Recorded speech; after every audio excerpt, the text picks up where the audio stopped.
character. All right, so you want to create some kind of interaction within those two characters. Yeah, just get used to maybe using the timeline again, where I've sort of got a few things happening where I've moved props, because when I play around and do things, I often have sort of getting used to the timeline working when I've got a few things happening at once. Okay. But if it gets too ambitious what we're doing, I can just sort of keep it to one aspect of this if we leave the texturing out and just play around with no, I mean, we can do a basic scene with maybe the two characters sitting around the living room, maybe interacting with that dog that you have. Where did you get that dog? Is it a character that you downloaded from the marketplace? Yes. Does he have actions already animated? Because those sometimes... Yeah. If he already has pre-made actions, then you might still be able to work with him right now. Otherwise, you're stuck having to animate him manually. He's got some actions there as well. If you go to perform, he's got sort of like sleeping and a few. Okay. I've noticed one other quick. I'll show you. I'll just show you one other thing. I noticed it's just this particular type of characters. I loaded up a heap, as you can see, a few months ago. Mm-hmm. But where's this one? They're a particular type of character. I'm just trying to think of their name now. And I'll go over to characters.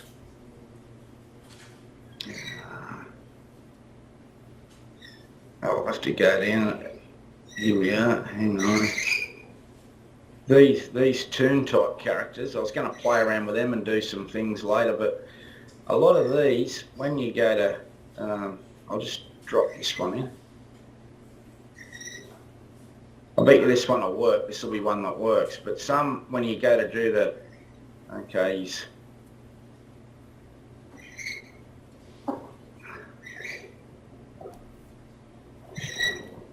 this Dalmatian here.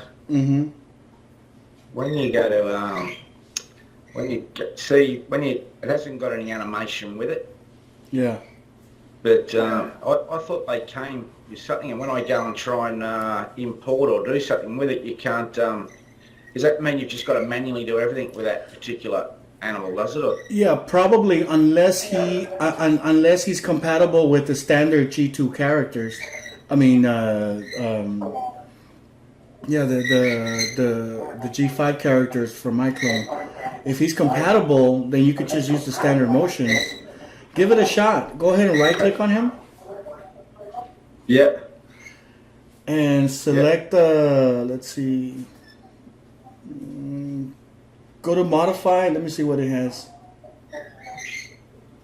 Material physics attribute. No.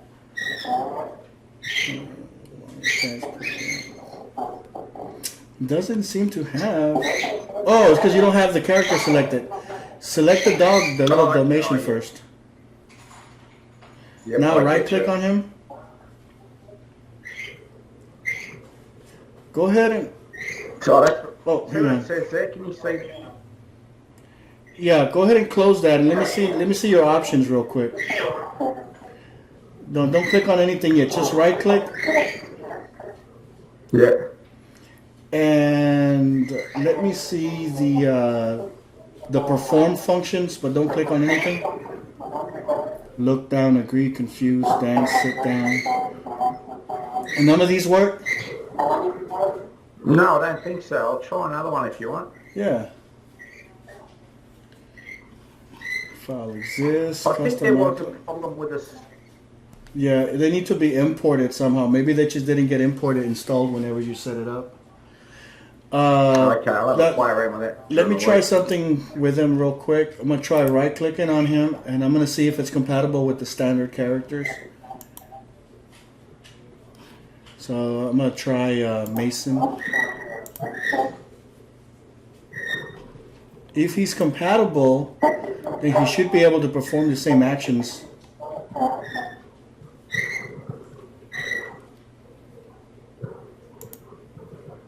Yeah, he's compatible. He's got the same bone structure. So you can use all the motions that are compatible with these main iClone characters with these guys. Okay. That's good. I thought I just might have a play around with them and do some little add them into little scenes with kids, you know, for the kids at Yeah. different times. But yep, that's good. Yeah, so that's good. He's compatible with all the previous motions of the main characters. And those kids I'm going to start with at school, I had them out during the week, and they did some drawings of some characters that they do. Mm-hmm. If we do start something, it's just getting them out of their other classes that's proving to be a bit of a problem because they're in 5 different classes. Mm-hmm. And when I get them out, I can get. It's just they've got assessment coming up, but I had them I just wanted to see how they draw on that, and one of the kids is really, really good. Well, I think he's good. You might sort of think it's ordinary. I don't know, but they did some. I just said do some characters that you like to do, and you know, a lot of the boys do sort of. I don't know, like fighting sort of blokes, you know, like, and they've drawn those. But if I was going to do something with you with those kids, what would you recommend? They're not very good on computers. Ah, man, it'd be difficult to tell because creating characters from scratch would probably take a while. So it would have to be a project that's fairly simple to do with what you have on hand already. Yep. Maybe something that takes advantage of just the morph faces, because those you can do in one go. You can you can literally just take a picture of a drawing and make it move and animate and stuff, like we did that knight character last week. Yep. So if they have a drawing of that, then we could probably make some basic characters like that. That they can mess around with. As far as props and stuff, I mean, it really requires them being able to draw and scan and import that artwork. So it does make it a little bit difficult if you don't want to go too intensive on the computer part stuff. What I might do then, I might hold them off and just do stuff with them with their drawing and things like that.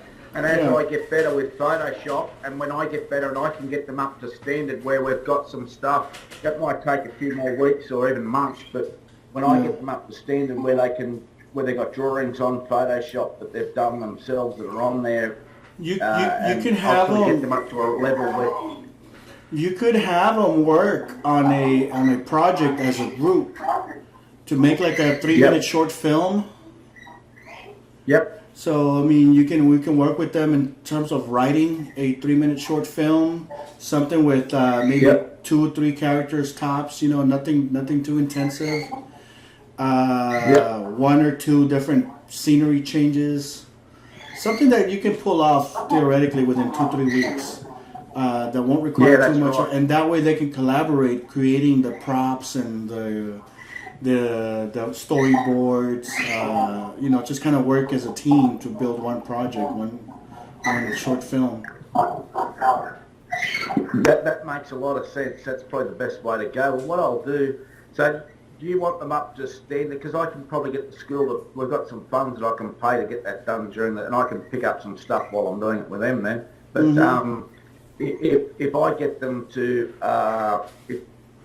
so you'd rather them be pretty good at Photoshop and have this stuff on Photoshop before we start that to make the best use of the time? Well, yeah. I mean, if you already know what you're going to be doing, like if you decide that you're going to do a short film, the first step is to write the script and storyboard it, and that's another team project. You know, they can work on storyboarding it. Once you have it storyboarded, you know exactly what you're going to need for each scene. So you can have certain kids doing the props for that scene. You can have one of them be the director. You can have the other one be the editor. He'll focus on learning how to edit and stuff. You'll have designers. You know, you just kind of divide up the workload into different groups, and they'll get experience working and putting something together. But that would be the first part, and basically just kind of guide them along the way. So you can probably do it across maybe 2-3 week period. Okay, I'll start on that. I'll get started on that during the week, hopefully, or next week. Okay then. All right, so let's go ahead and remove all motions from these animators? I mean, animations, if they have any. I haven't done anything to the scene yet. No, I've just All sort of right, so imported let's. all the stuff, and I've saved it. Okay. So let's get them to sit on those boxes on frame 1. Okay. So we'll start with them So already I just sitting did it. down. Okay. So do you do that like a perform sort of thing to get them to move? Oh, I've got to import a persona by the looks of it. Yeah, you can go with persona and have them, like for example, Mason, you can have him just sit down and then we'll remove the motion at the part where he's already sitting down and we'll move that down to frame 1 so he'll start sitting down. We're just going to cheat it that way. Oh, okay. So just have I know it's Okay. going to animate it, but just go ahead and apply the sitting down motion on it. Unless you want to do it manually, that'll be Okay. fine too. Looks like I've got to import the persona, that which seems strange when I've Yeah. already got that character should have it. So. Yeah, go for it. Just import it. No, that's Mason, isn't it? Oh, Christian. Oh, that'll be Mason. All right, so have him sit down on the box, or just sit down first. Okay, hit pause. Yep. Yep. Okay, good. So now this is the trick. Go ahead and scroll all the way back. We'll find a good position of him sitting down, and we'll use that as our starting point.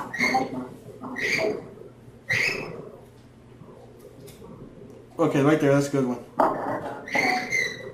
Where he's sitting Go there, forward, like there. right there. See, because that'll save you Yep. some work from having to like adjust his limbs. You already have him at a nice sitting down position.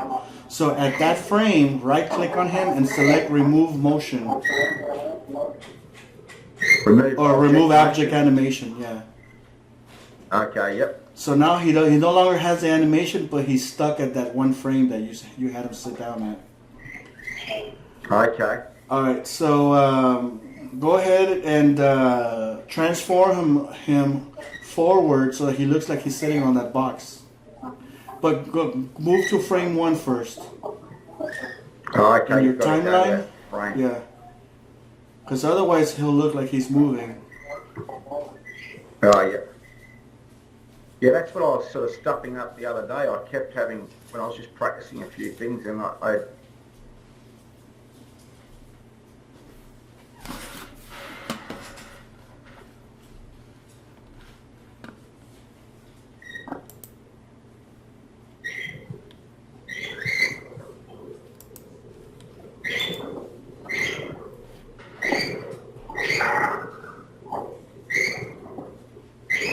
Okay, that's good. Oh, never mind. That's not what you want. don't have to get too fussy with it, but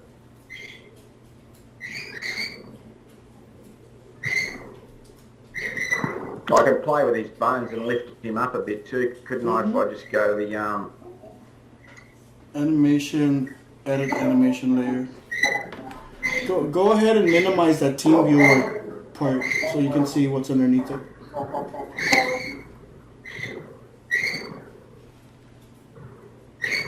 Hang on a second, Ian. Yeah, you're right.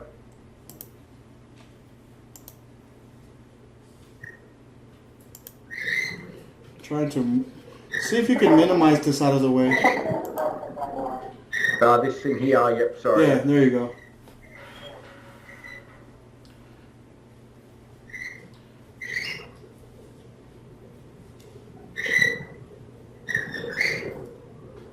I was just trying to lift him up a little bit, but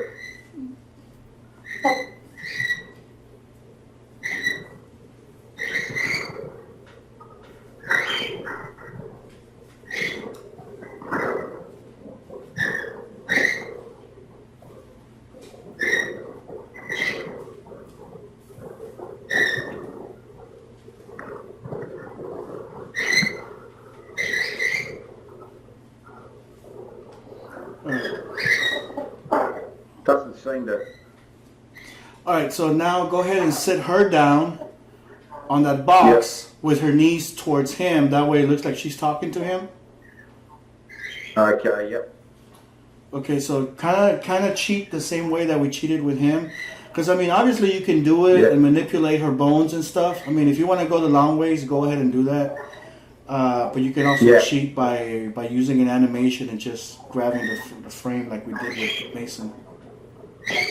And you may as well do it that way if you can, obviously. Mm-hmm.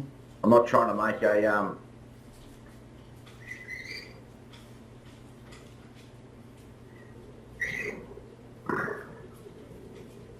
Okay, she doesn't have a sitting. All right, so let's cheat and let's bring Mason's persona into her just so we can get it. Mm.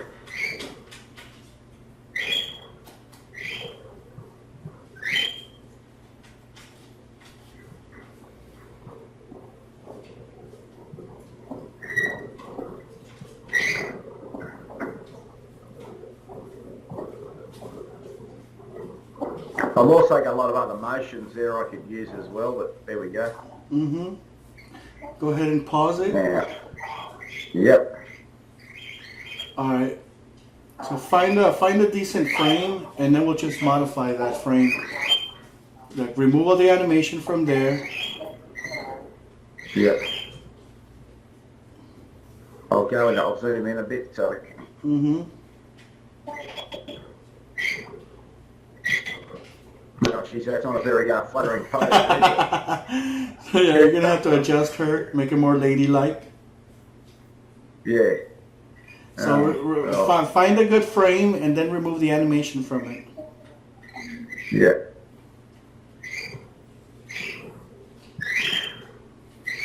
The closest one that'll get you to a starting point.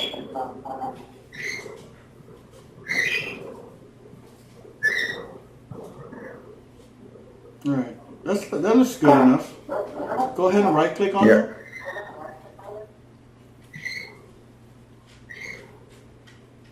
And remove object animation. Yeah. All right, so her legs, maybe close them in together or cross them or something. Use the animation tools on the modify panel. Okay, animation. There you go. Motion pup. No, go to edit motion layer. Okay, yeah. And Okay. Unlock the foot, the right foot. I mean the left foot, that one. yeah.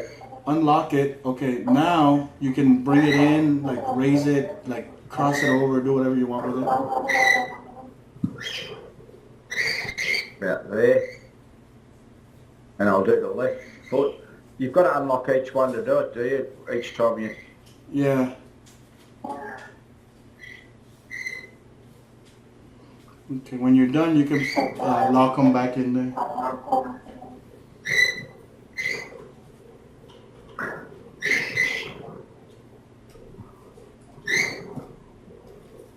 Okay, maybe tweak her hands, her arms, so that their arms are crossed over her legs.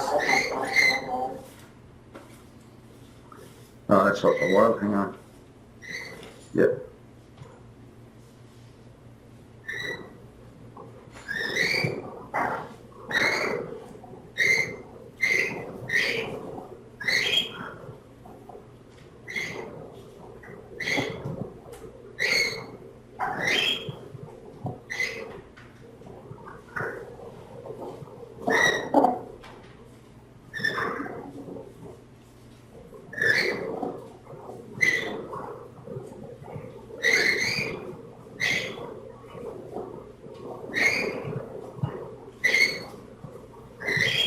Now her skirt is a simulated cloth, so whenever you hit play, the simulation is gonna like adjust the cloth on that.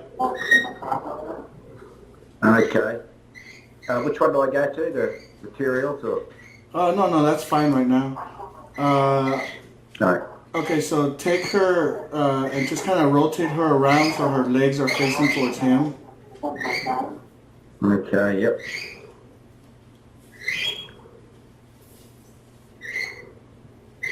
Jeez. It's fine. Go ahead and adjust her so she's sitting on the thing, on the box. Yep.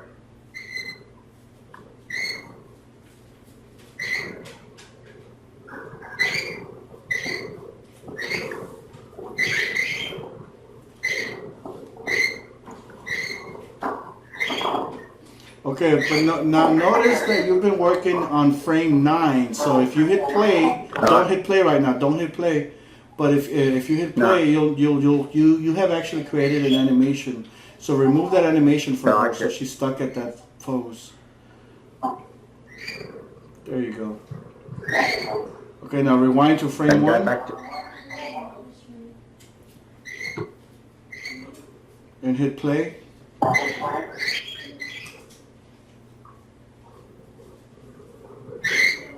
Alright, hit pause. Okay, now hit remove animation one more time. Just from her? Yeah. There you go. See?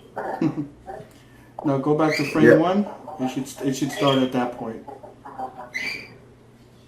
Or it should, anyways. It's not always perfect. Okay, so now what's happened, if you go back to frame 1 and you had other things happening in that scene, say you had the dog was walking and all these other things, can you remove the whole scene animation and start it all again at frame 1, can you? Okay, can you repeat that? Say there was some other things happening there. If you hit remove scene animation, that can start everything back at frame 1. It would remove all the animations just on the selected object. All the other stuff would continue to be animated. Okay. But basically, it freezes it at that frame, so it forces the frame 1 to start at that particular pose. Yep. All right. So and let's. That's why when when you film things and you do scenes, I noticed when I was just playing around during the week, when I go to do a scene, I make my scene too big, and I sort of think I'm on a set of the set of a major Hollywood blockbuster, because I have this whole big scene with all these things, and you're really just better off, because you're using cameras, you just got to keep it really simple, don't you? And yeah, you just keep you're playing off your scenery based on the camera. A lot of times you don't have to put in all this stuff, just what the camera's going to be seeing, and oftentimes it's just a couple of images. Unless you're doing a wide angle, then you really need all that props and stuff. So because you might only film about 5 or 10 seconds. Yeah. Okay, so let's start with something simple. You remember how to make a character walk along a path? Yes. Yep. Go ahead and draw a path for that dog to follow. Make him. Hang on a second. I'm gonna borrow your mouse. Yep. Make this dog walk from here, go in between like a figure 8, around her, come back, and I want him to end right here again. Okay, like a figure 8 around him. So draw a path that follows that line, and then make him walk across that. Let's see what that looks like. Go ahead. Okay.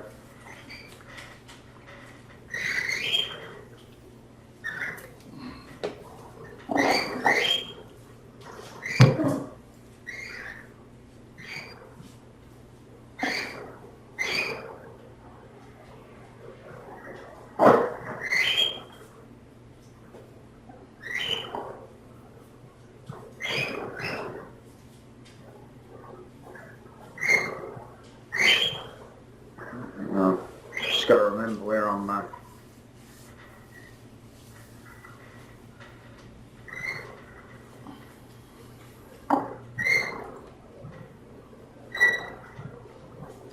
Okay, go to the create menu. Oh, that's right. Sorry. Yeah, create path, isn't it? There you go. Yeah.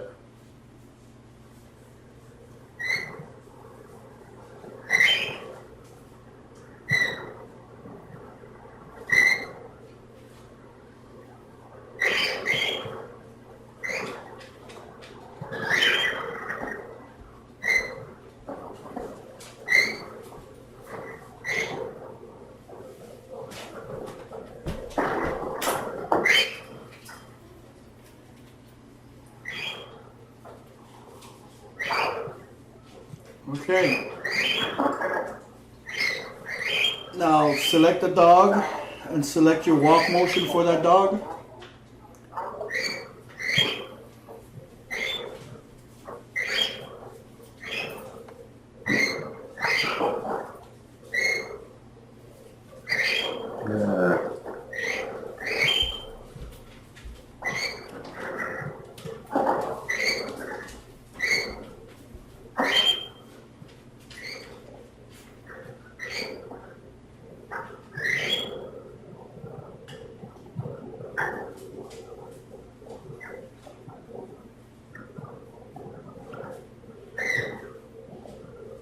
Okay.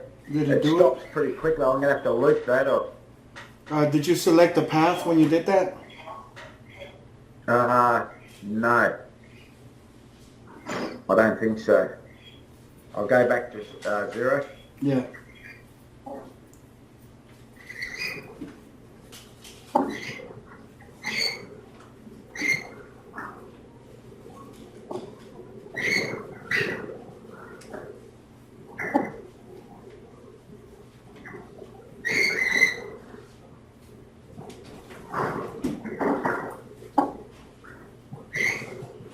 Oh, hang on. Sorry, yeah, I know what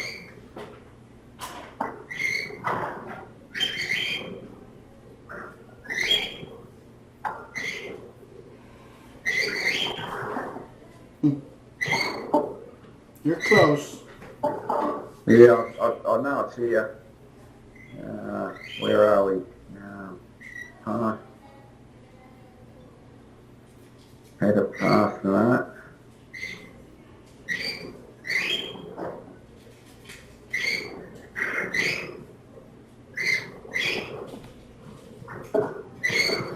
Okay, right click on the dog first.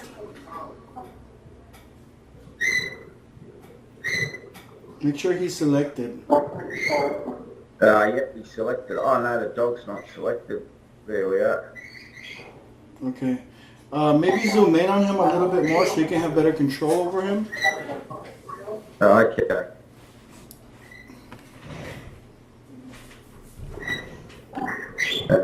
Pick target, isn't it? No. That's for the look at.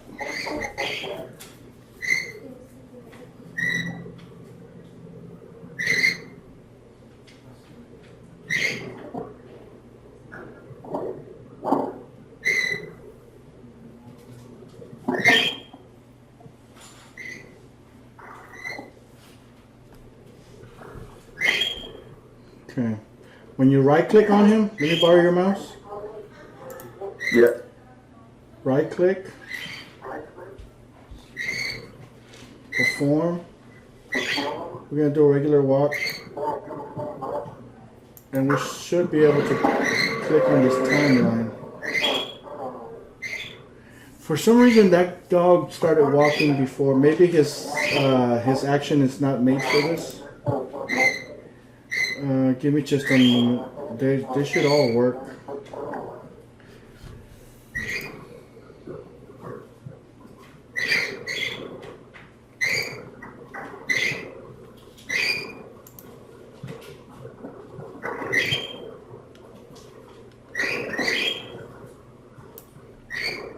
Here's the path.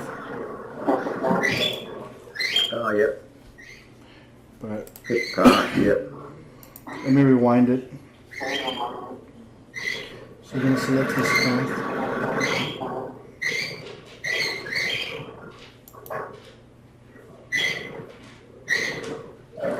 So position. Remember, we'll put it back on 0 or 1. Yep. And maybe at the end of the sequence, let's do frame 1000 for now.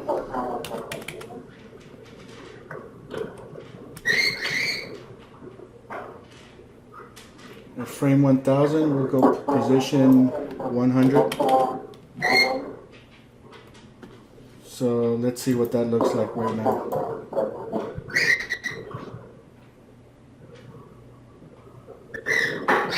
Okay, that's just him sliding around. Yep. So now we can do a walk.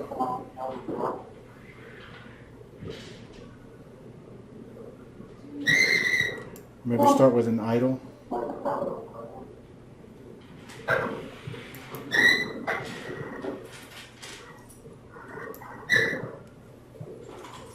From here to frame, let's say to frame 100, we'll want him to do that idle animation.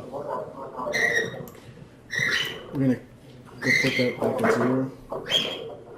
And from frame 100 to whatever, then we'll have him do that walk.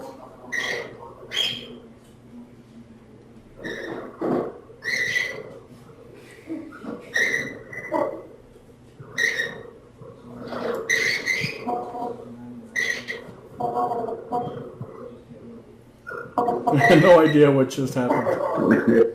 He's taken off. Yeah.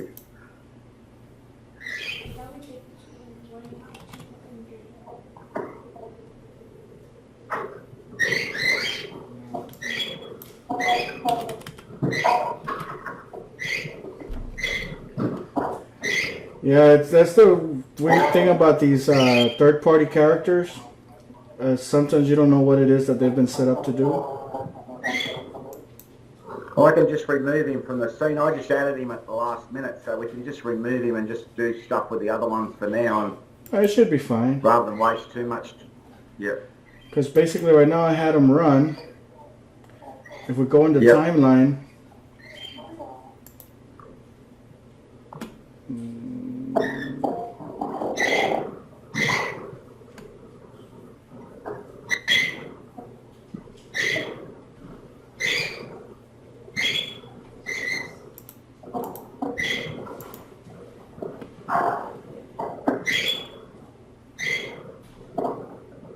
should be able to see his animations.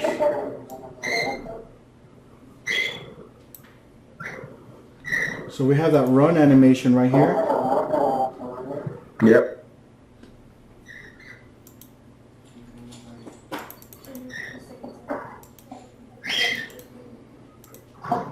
Okay, so we have one cycle. This is him just being idle.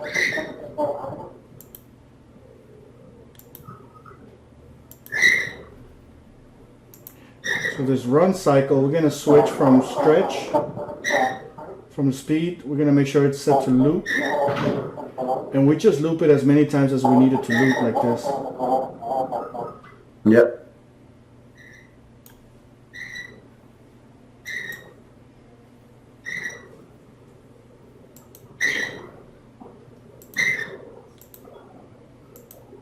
So I'm gonna have you do this all over again after I'm done. So basically I'm just looping that run cycle over and over and over and over. And right now he's not even following that same path. He's not looking where he's going. But he's got motion. I can't really tell if he's moving or not on my end. Is he moving his legs?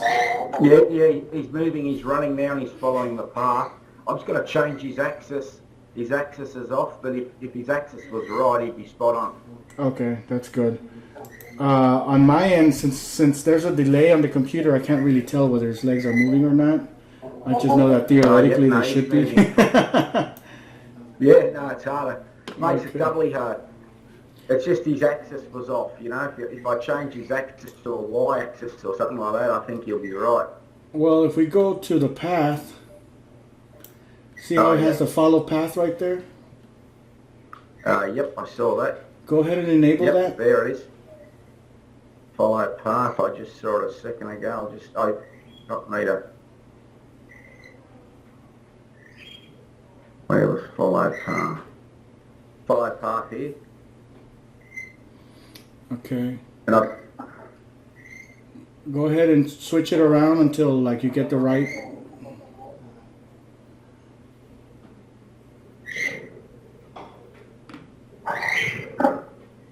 Alright, looks like you found it. Oh, that's it. Go ahead and hit play.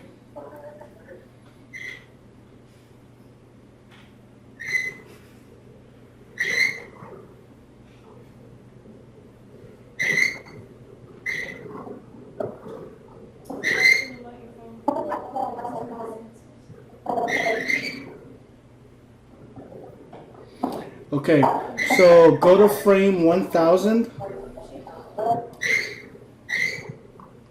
Because at frame 1000 is when he reaches his point. Yep. So at that point, let's give him a new animation. Make him sit again or something. That way he's not just staying stuck there.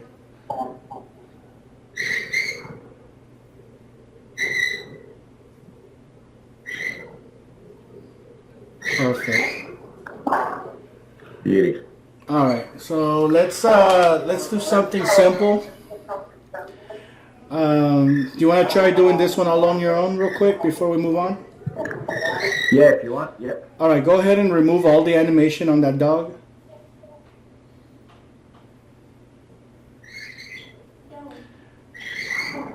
And reset your timeline back to frame 1.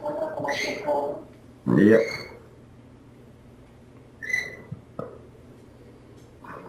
And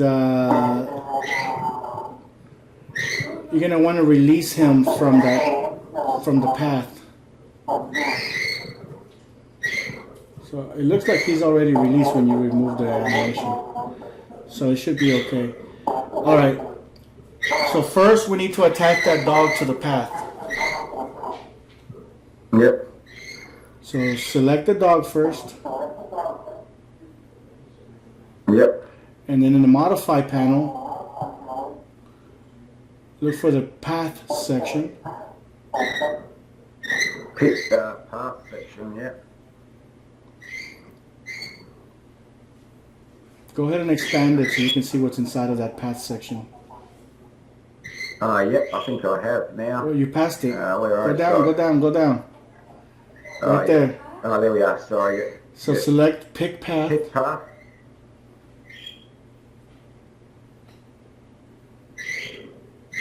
Alright, so now he's attached to the path. And we're gonna want a little buffer zone for his idle animation for when the dog stands up, right? So maybe we'll give him about 100 frames to do that. So at frame 1, go ahead and set him at position 0. You already have that. So go ahead and have him like stand up at that position at that point. And let's see how long it takes.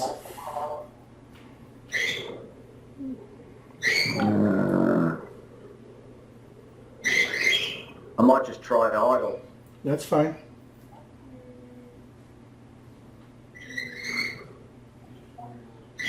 Okay, hit stop. Stop. Or pause. Alright, so let's have them stand up and do idle for maybe 100 frames, 200, something like that. At some point, that dog is going to decide to run around, okay? Yep. So just choose the point where you want him to actually start running. Okay.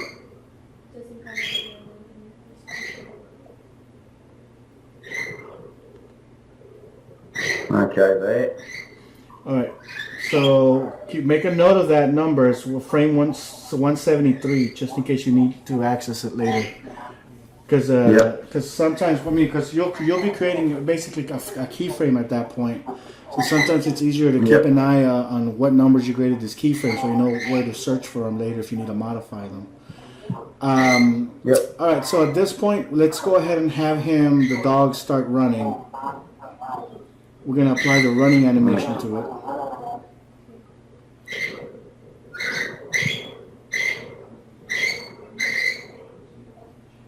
Use the other one. Because for some reason, when it does that one, it seems to break out of the path. So do a Control Z to go back. Yeah, for some reason, when you do that one, it breaks free from that path, and I have no idea why. So just Control Z until you don't have it running anymore. Control Z to you. Okay. Alright, so go ahead and choose a different run.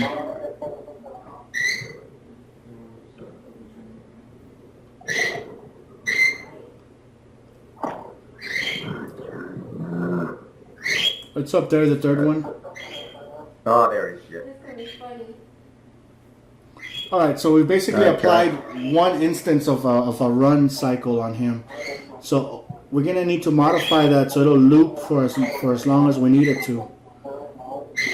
Yep. So let's open up the timeline.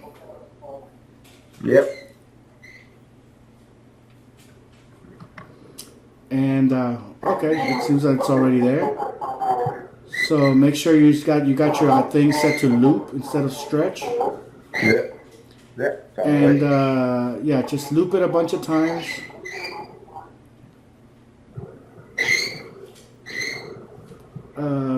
Just keep going. Yeah. So at frame 173, you're fine. At the end of the animation, you want it to end up at the end of that path. So find your ending frame, whether it be at frame 1000, frame 1500, it doesn't matter. Just pick a stopping point. Yep. Okay, on here, do I just put that, that's current frame? That's fine. Uh-huh. Yep. Yeah, as long as you... Start a few more loops. Well, that's fine too. Okay, at that point, go ahead and remember, like the path, go ahead and change the path to the position on the path you want it to be in. So it'll be a... Oh, okay, yep. Yeah. So remember, it goes from 0 to 100. Yep. Hey, just hit enter then. Yeah. So he went over there. Now scrub along the timeline just to verify that. Oh, hang on.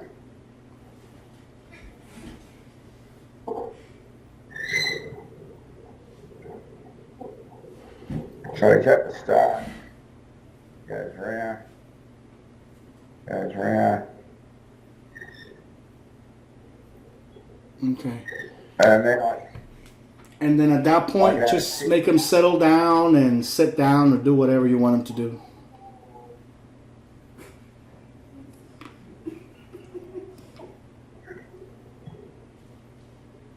Perfect. Are you making sound effects already? Oh yeah, that's mine out the back.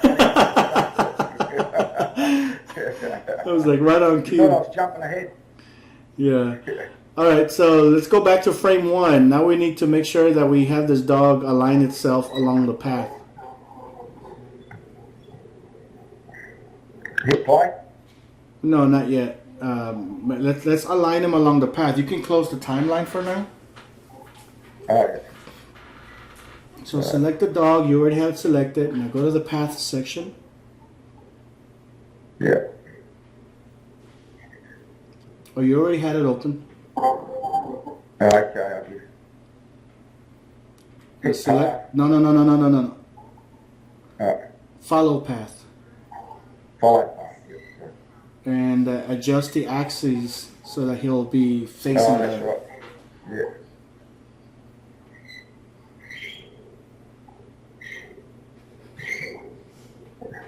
That's it. Okay, now hit play and let's take a look at it.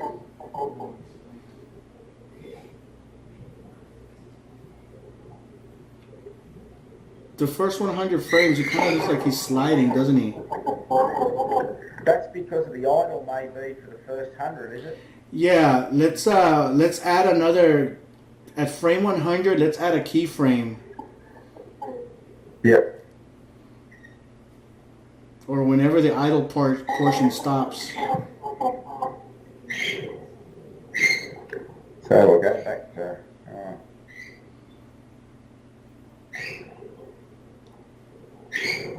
Okay, so you have to enable the 3D part. So right click or select the little pull down thing on the bulldog, on the timeline portion of it. Oh, sorry, yep. Right there. Oh, you already do have it. Okay, I can see it down there. Okay, you see where the idle animation ends?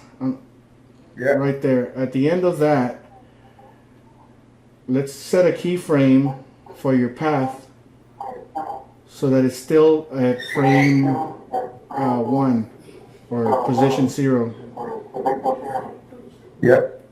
So kind Where of do I click for the keyframe? Actually on there or just above it, is it? above it, just so you can get the playhead to relocate itself. There you There go. we are. So at that point, you need to adjust that position of that path, because you see how right now it's set to 16, 16.6 I can't see that. in the modify Yep, panel. yep. Yeah, switch it back to 0. Okay, yep, I get you. So for that entire range, that dog will stay at 0, and then at that point, it'll start moving again. I get you. So let's hit stop and then play again. As slow as I sound, Ibis, I am actually picking you up what you're saying, but I'm just pretty slow. No, that's fine. I understand. Yeah. I know sometimes you must think, geez, is this bloke listening or not? But it's just so I'm getting a bit thrown at times. But I am picking it up. No, you're doing it good, and that's one of the reasons why I wanted to just kind of have you do it also, because if you just let me do it, then we don't really solve anything. Yeah, right.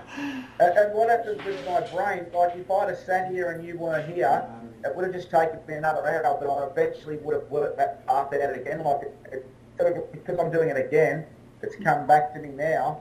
Yeah. And next time I do it, I'll be slow again probably, but it comes back that little bit quicker. But I'm just going to keep doing it a few more times. Okay, so hit play. Yeah, hit play.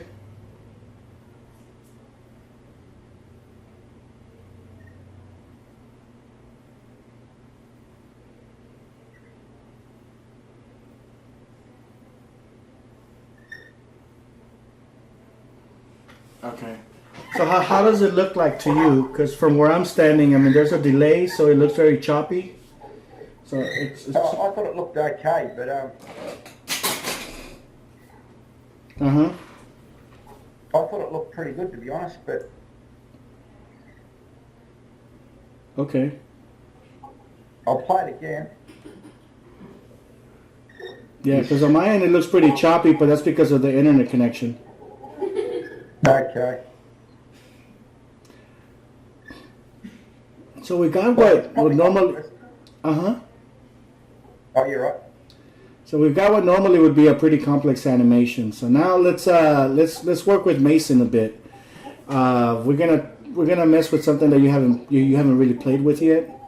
So select him. Yeah. And do I have to do anything with this timeline with that dog? No, you can close it. Just close the timeline, yeah. Mm-hmm.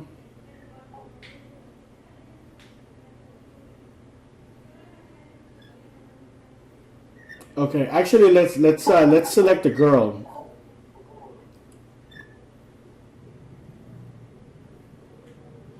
Okay, Yeah. and rewind to frame 1.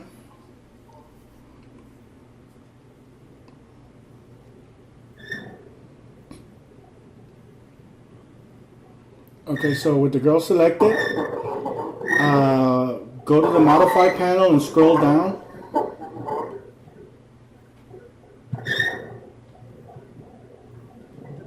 Right there. Go up. Yeah. Okay, right there. Stop. Okay. Where it says, you see the look at section? I want you to select pick target and then click on the dog.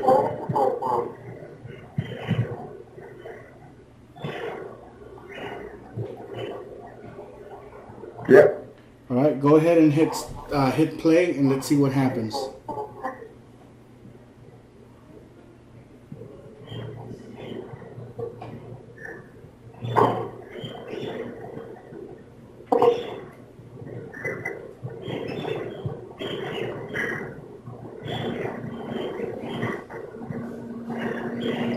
She follows the target, yep. Oh, Okay. he's gone to sit somewhere else now.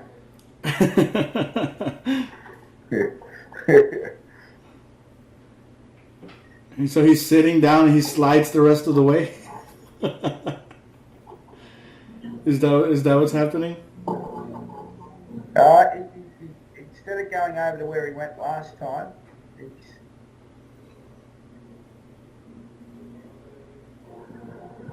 he slid back that bit of a way. Okay, Go back so to there.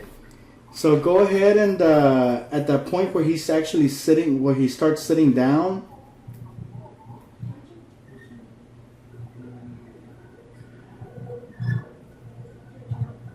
Yep. let's take a look at what's going on in the timelines. Like, just scrub the timeline until he's at the point where he's sitting down.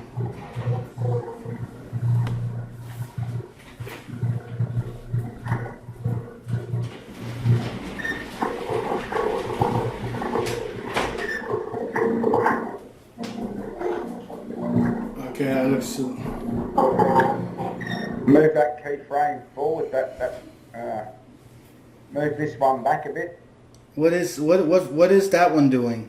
Click on it. That's where he sits down, but he's over there. Okay, so take the go to the path section in the modify panel. Okay, yep. Which is open, yep. No, you Move that down a bit. put that Yep, one at and that 100. position.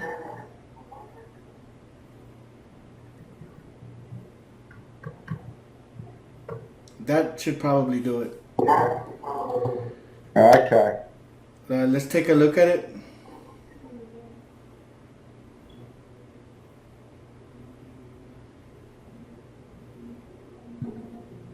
That's weird.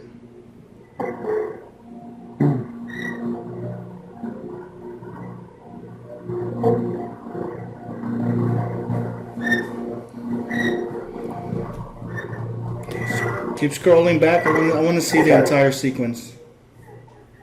Okay, I'll go to 0.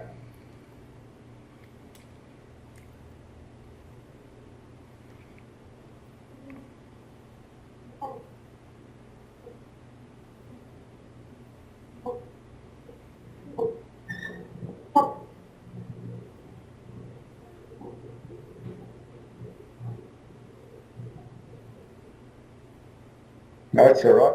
Okay, so that looks about right. Yep. Okay, so how does her head look? Does it look like all twisted when the dog runs behind her? At one part, she sort of it flicks really quickly, and I'll sort of that about. Okay, so Yeah, maybe it's not too bad. so maybe we want to like scroll back a bit. We'll want to detach the look part in here. Yep. Okay. Like maybe at frame 550, keep it nice and even. Yep. Okay. 550. So go to 550. Yeah. Just to keep it nice and even. Keep the math simple. Yeah. Yep. So at that frame, we want her to stop looking at the dog. So select her, and go ahead and scroll down to the look at section. And we want to set it free. And you have part of it hidden. Hang on a second. Let me borrow your mouse for a minute. Yeah, you've got it. I'm going to extend your panel a little bit so you can see the rest of that button.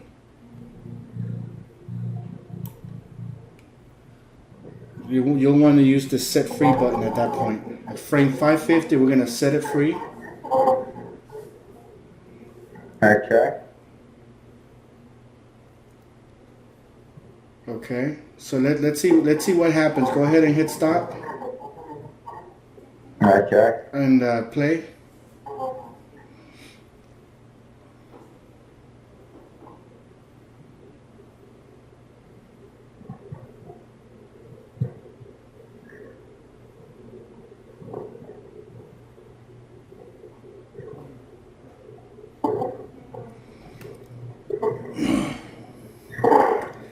Okay.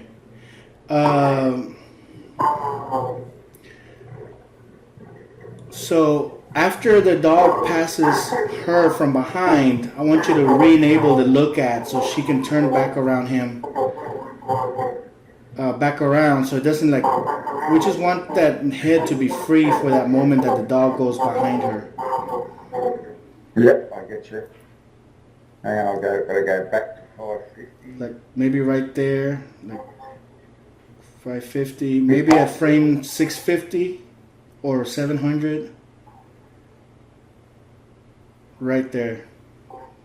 Yeah. Have her go ahead and look at the dog again. Pick target. Yeah.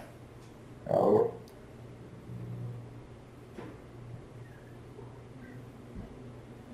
Now hit play. Well, stop and play so we can see the whole thing. Okay, yep. And let's see what that looks like.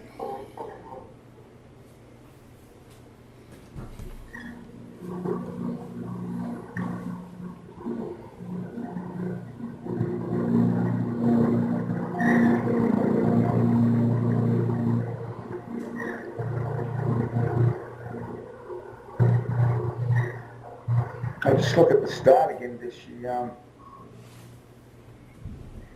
What was that? I'm just seeing if she's watching it from the start. I think she is. Yeah, she is, yeah. Yeah.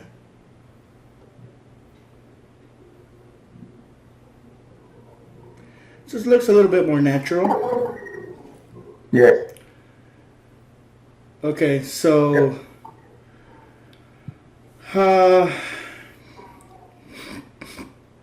we're gonna create our own animation for Mason. Yep. Scroll back to frame 1. Yep. And we want him to have like a foot tapping, like a impatient foot tapping. Okay?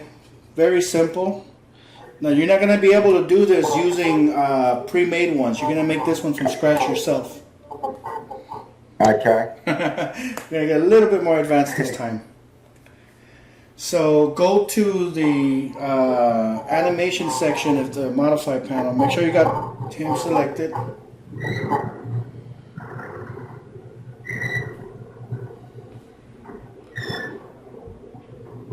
Make sure you have the whole character selected. Okay. There you go. There we go. All right. So we're gonna go to the edit motion layer section. And we're gonna work with the left foot. Okay? Yep. So his left foot, you're gonna wanna select it like that. And we're gonna use the rotation function, the rotation tool. And all we're gonna do is create a quick animation, maybe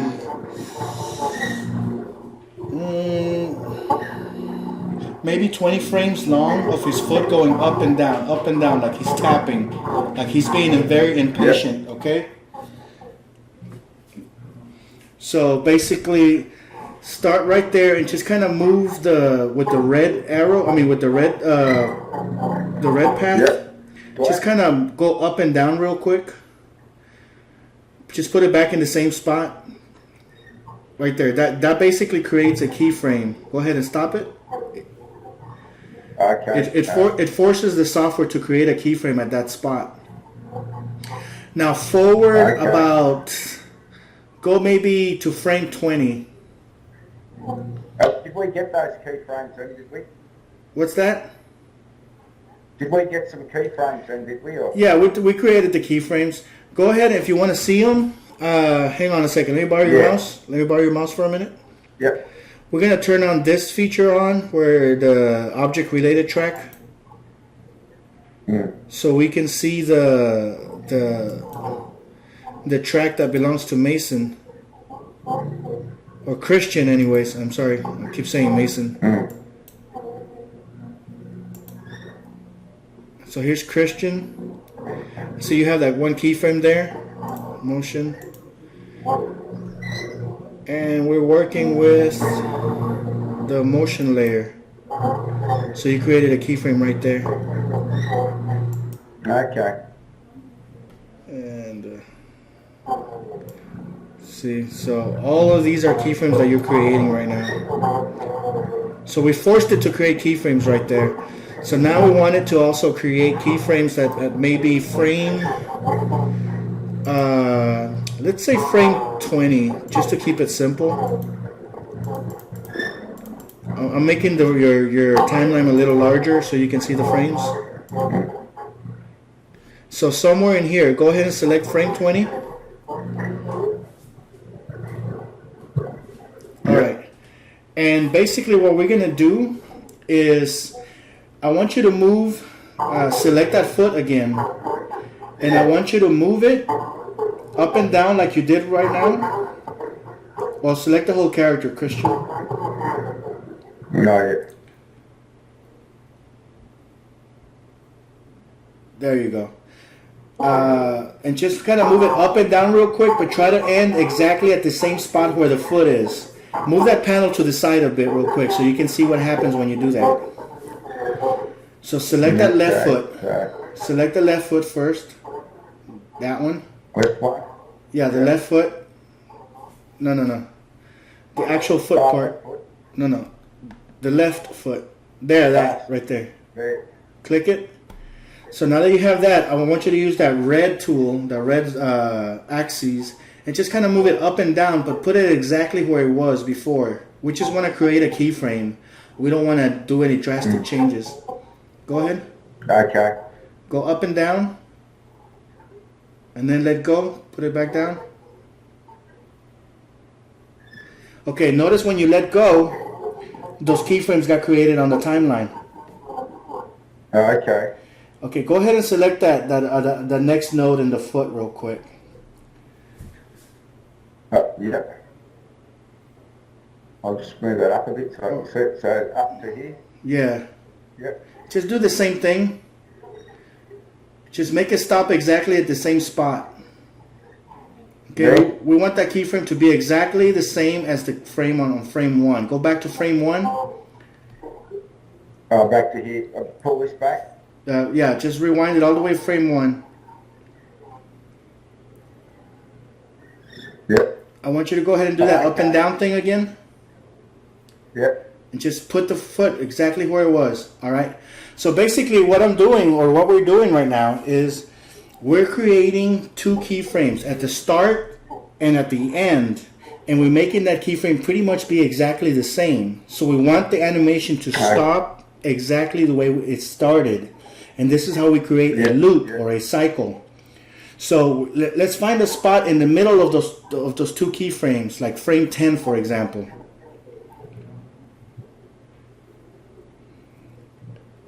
And at this point, I want you to go ahead and use that red axis and go ahead and animate that foot going up. Okay, that's good. No, up. This time, leave it up. Oh, leave it up. Okay. This time, you're leaving it up. Okay, that's good. Okay, so what's happening now is that on frame 1, you have a keyframe of the foot being on the floor. Yeah. At frame 10, you have the foot being raised. And at frame 20, you have the foot being at the floor again, which is at pretty much the same spot it was where it was in frame 1. Oh, I get you. Okay, so it basically ends this exactly the same way that it starts. Okay, and this is ideal. Yep. I mean, when we're animating like this, it's ideal to do these type of cycles because it'll save you a lot of work by animating in cycles. If you can save a lot of work by just doing the same motion repetitive, then you don't have to do a lot of the work. And then you can loop that, can you, later if you want. You can loop that. He's got to do that. Yeah, you can loop that. So what we're doing next, give me just a second, Ian. You're right.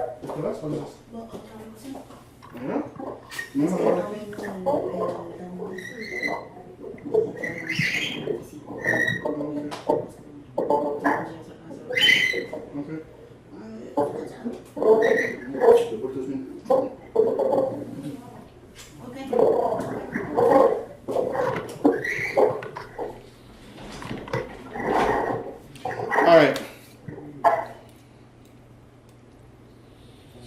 So, let's go ahead and collapse that timeline so we don't necessarily see that. We know that we want frame 1 through 20, so those are the ones that we're working on. Yep. Okay, so let's collapse this whole portion of the timeline. Like scroll up on it, on the timeline, so we can see what's above it. Okay. Yeah. Yeah, just kind of like untoggle that motion layer because it's too cluttered right now. There you go. Yeah. Okay, you see you see that section that says collect clip? Yep. I want you to select from frame 0 to frame 20 within the collect clip section. Okay. Yep.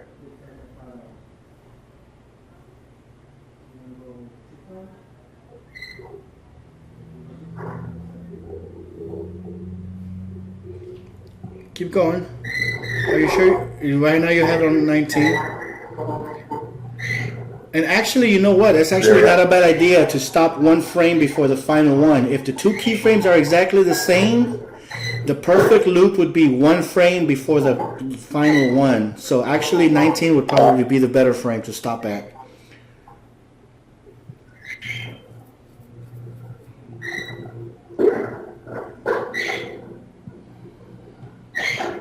You can use the magnifying tool to zoom in on that timeline. Okay. Yeah. Yep. Other way.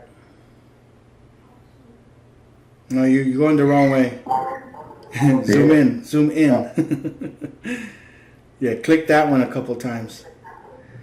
But go back to frame 1 or hit the stop button. Hit the stop button.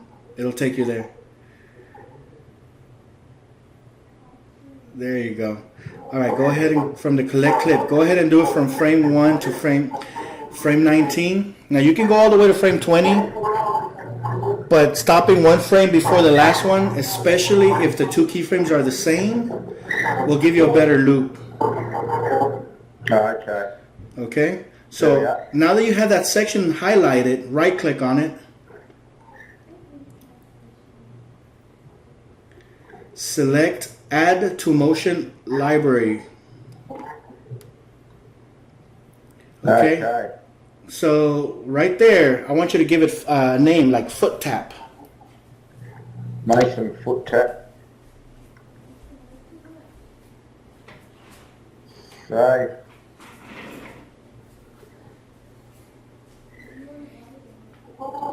So this is how you create custom animations for a character. And you can actually take all these animations, you can have like a foot tapping, shoulders movement, head movement, and just separate them out into different motions.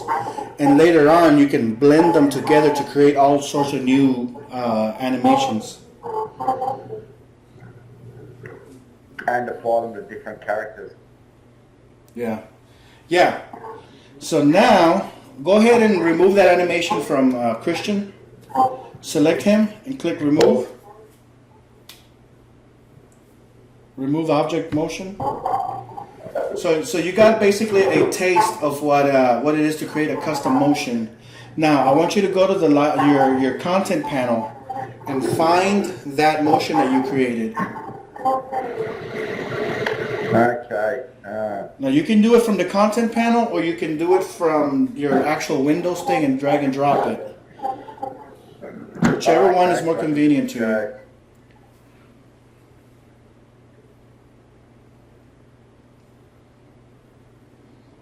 you. There it is, the foot tap. So you created your own custom motion now. I want you to take that one and just drop it directly on top of Christian.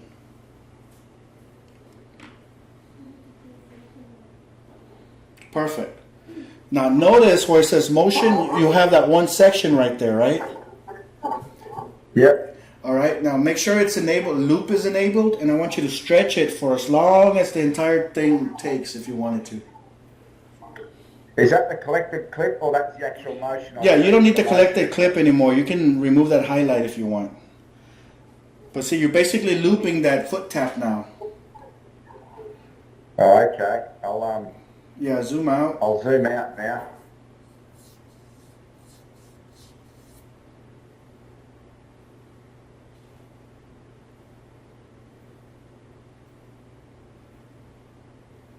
I think we're up to, I'll go right to the end there. That's fine. Okay, let's hit play.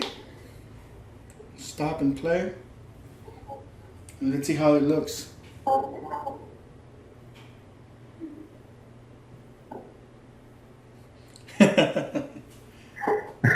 Not too bad, not too shabby. Yep. All right. Now, if depending on how you want this motion to be, you want it to be faster, you want it to be slower, you can also stretch it, and that's the other option in that timeline. It's like one is to loop an animation, and the other one's to time stretch it. Let's see what happens when you squeeze it. So select the other option, the one to the right of the loop function. Yeah. Yep. So now stretch it in, and let's see what happens. Go to the end. Right there. That's good. That's good. That's good. Not too much. You're gonna lose too many keyframes. Hit play. Hit play. Yeah. Well, hit stop first.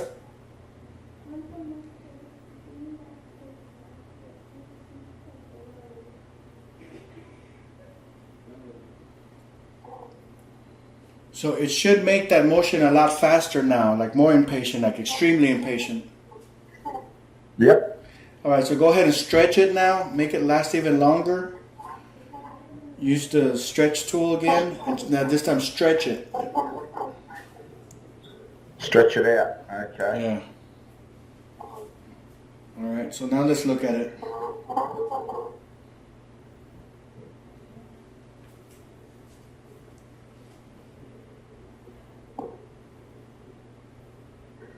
Okay, so go ahead and use that stretch function to just kind of adjust it so he has the kind of rhythm that you need him to be for like an average impatient person. Okay. So I might stretch that even further so it's a bit slower. It's a bit slow right now?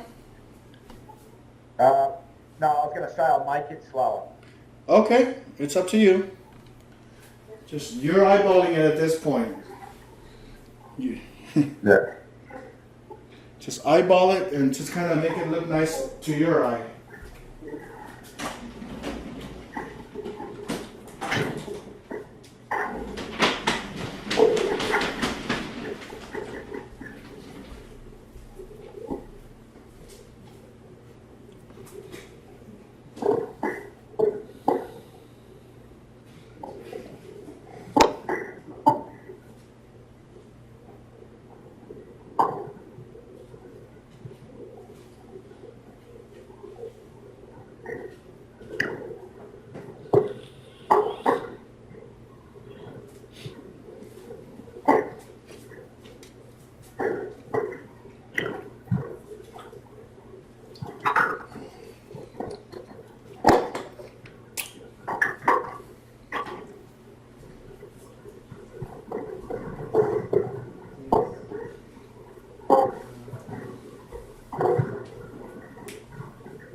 Let me know when you're ready to move on. Okay. I think that'll do anyway. Okay. So now let's I couldn't stretch it much further because what's that? I couldn't stretch it any further because it's gone to the end of the frame, I think. Oh yeah, you can still do it. Go to frame 1400 real quick. Which one? 1400, 1400, Yep. or 1450, one Yep. of those. Right there. Yep.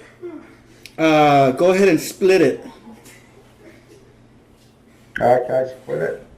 Which is, I'll find it here. It's There it is. this one here, I think. Mm-hmm. Break it. Yep. So remove that second section Yep. away. Just trim it off. Delete it. Yep. Now use your stretch tool again to stretch it. That stretch tool, yeah.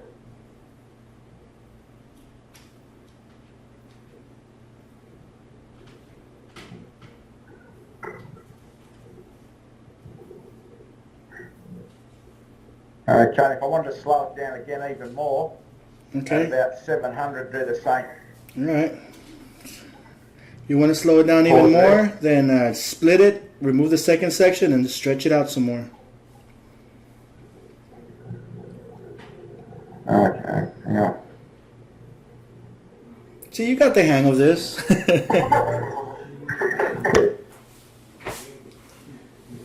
Have you done? Okay, I'll just.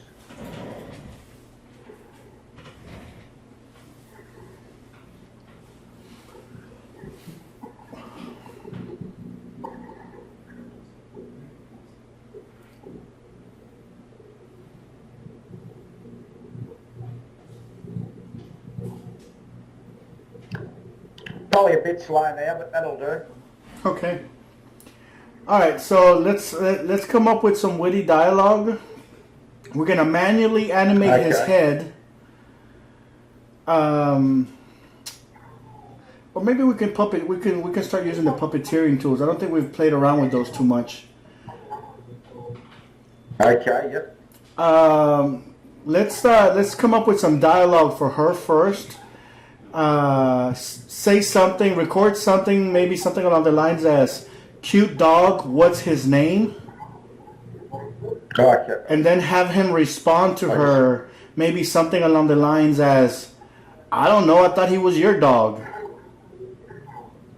Okay. Okay? I just moved her. I shouldn't have done that. I just moved her. Should I do something to her now? No, it's fine. She'll adjust herself whenever you hit play.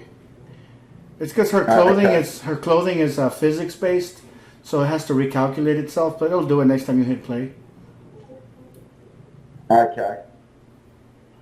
So do I go up and go to the create dialogue? Yeah, well, select her first, and give her a script. Yep. So, have her say something like, what a cute dog. What's his name, or something like that, and then have him respond something along the lines as, "I don't know, I thought he was your dog." We'll just give it some kind of like a quick interaction, basically. Yep. And Okay. I'm gonna go look for a cup of What? coffee. Yeah, I might do the same really quickly, but I'll do that text to speech, will I? Or Well, you can do the text to speech on her, since I doubt you can do a female voice convincingly. Let's try that, and maybe you can record yourself for him, huh? I'll have a go. It doesn't have to be convincing. I'll just do the record voice then for her. That's even easier. And, Yeah, go for it. okay, I'll just make my coffee quickly first. Okay.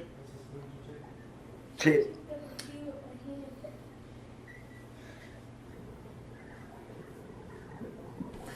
And I'll be right back as well.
Okay, well, when I record hers, that'll do her voice first, will it?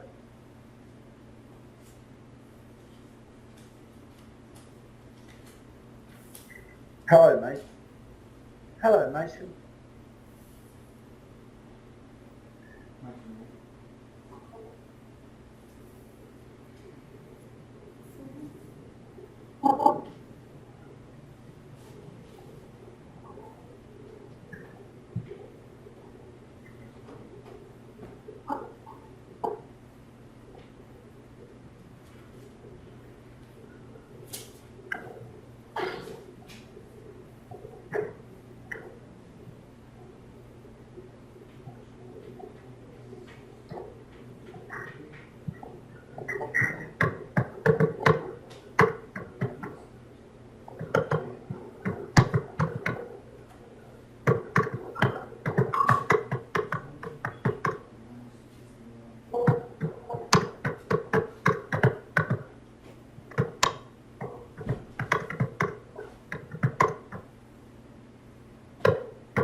Okay, I'm back, by the way. I did text to speech, but I don't know what's happened to it. I did it in a male voice, so probably won't work real well, but where did that go to? It's probably just gone because it goes to her. Maybe. It goes to her head. Yep. I think it's stored in her head portion. If you select her, Yep. now, like move that timeline where you can see the different elements. Let me borrow your mouse real quick. Yes. So with her selected, hang on a second.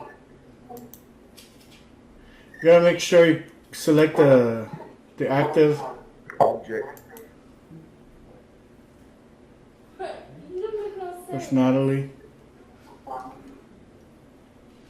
So let's take a look inside of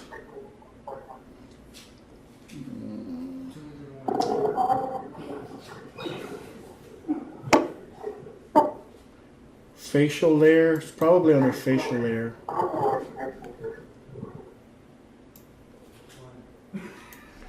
No. Let me see.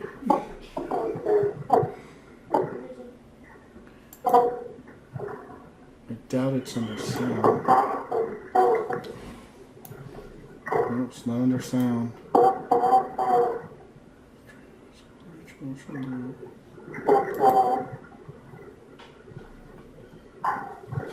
That's so weird. Maybe I didn't record it. Maybe you didn't record it. Hmm. Does it have something in there right now?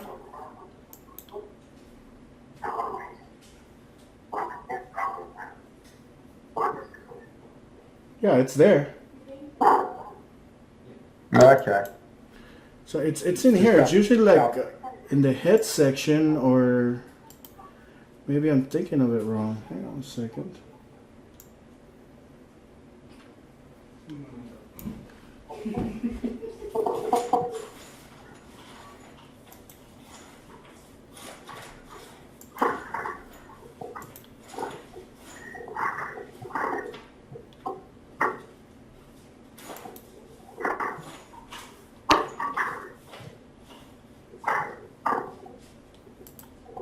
Well, we'll just enable all of them. There it is. Text. Okay. It's under Visimi. And if we were adding backing music to that from somewhere, that'd just go into a separate thing again, would it? The music would go under sound, But you'd probably want to Okay. you'd probably want to use a different prop or something and attach a sound to that prop instead of the characters. Yep. Yep. So yeah, so you can select it here. What's that? I'll worry about sound another week for another day. Yeah. So go ahead and remove that and do it over again if you like. Okay.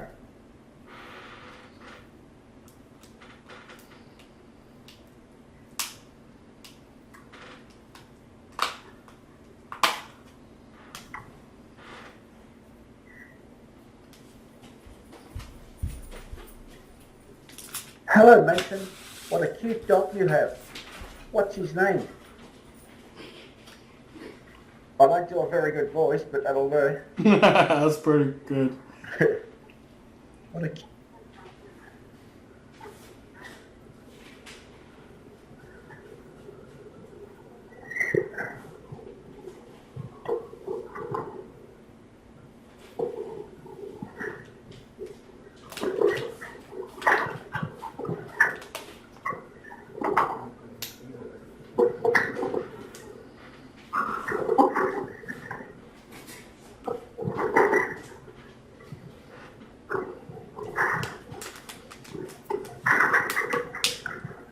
the dog's name's Buster. I got him from a mate down the road.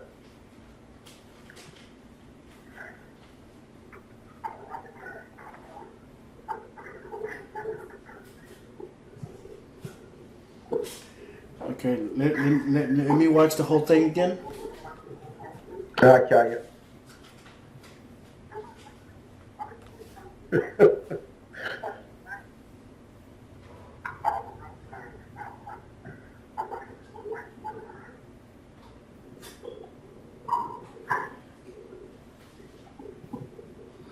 Okay, so now I'm going to challenge you. You already did this part. Remember how to do the look at? Yep. When he starts talking, I want you to use the look at function to make him look at the dog, and then stop looking at him. I just want him to turn over to the dog for like a couple seconds. Okay. I'll just got to remember again. Hang on.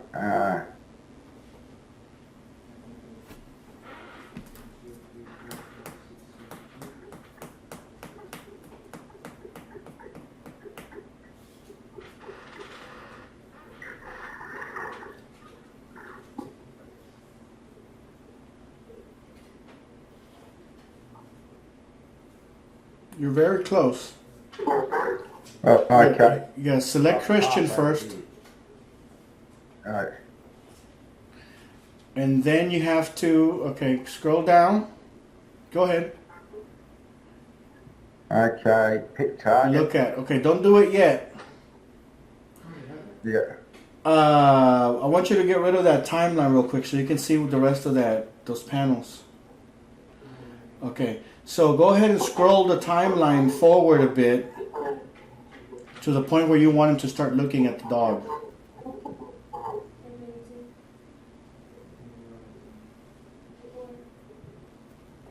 About there. Okay, so now you go ahead and pick the target. And I just over the head. Oh, sorry, yep, physically there. Okay. Okay.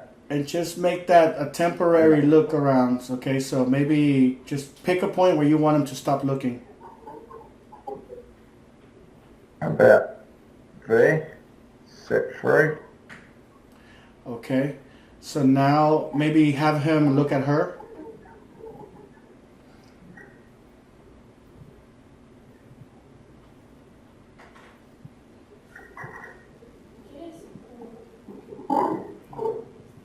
Then the dog again.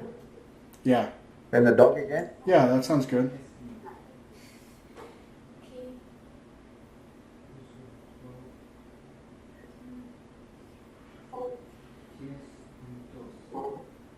Just have him switch back to her. That should be good.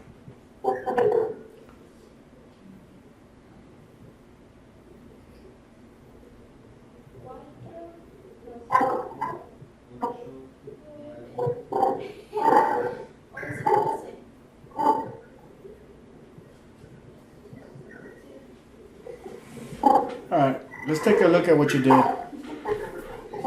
Okay, one last.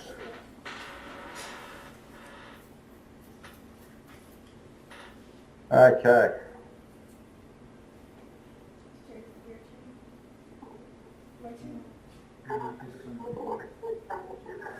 What's his name?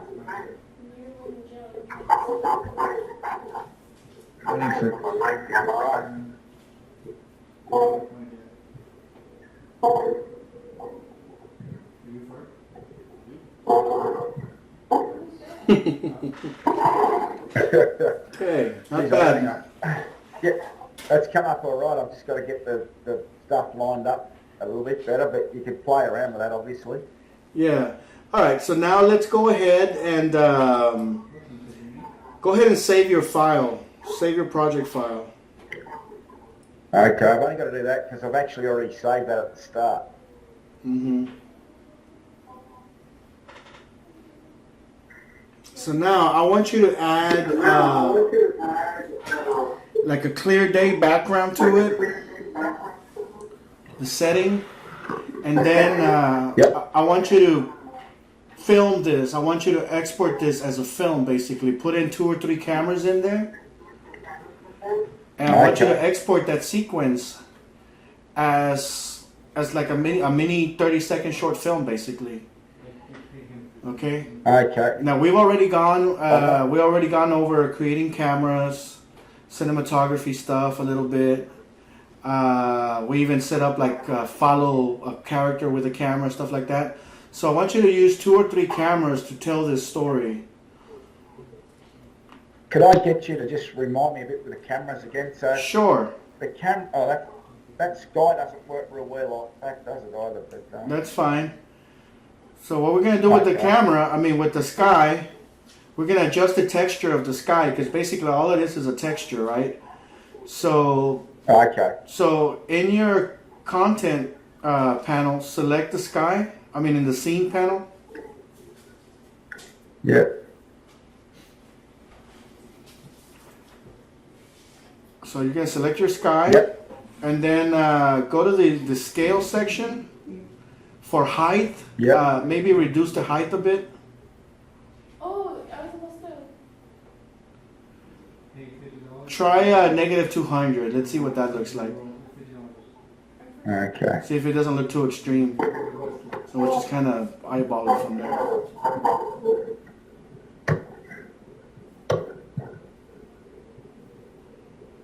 Doesn't look too bad. Go higher. Go ahead and on scale, switch it to maybe 200.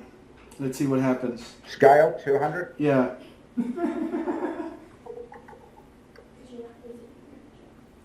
Switch it to 100. Shoot. All right. On height, set it to 0.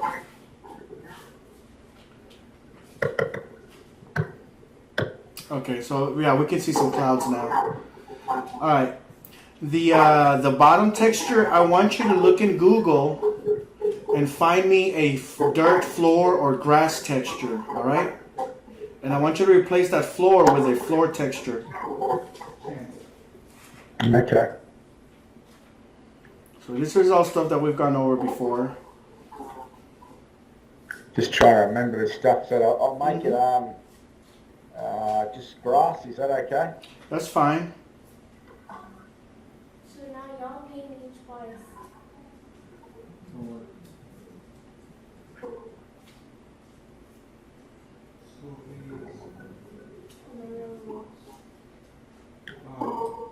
Yeah, I need to save that as That looks fine. Save image as. Yeah. It's basically, you put advanced in your server. If unknown, you can buy it. If it's not known, But I think you're saving the HTML file. Did you save the image or the HTML file? I didn't really see what you did. No, I just said save as. Yeah. No, right click on it and select save image as. You Yeah, had it I right did. there.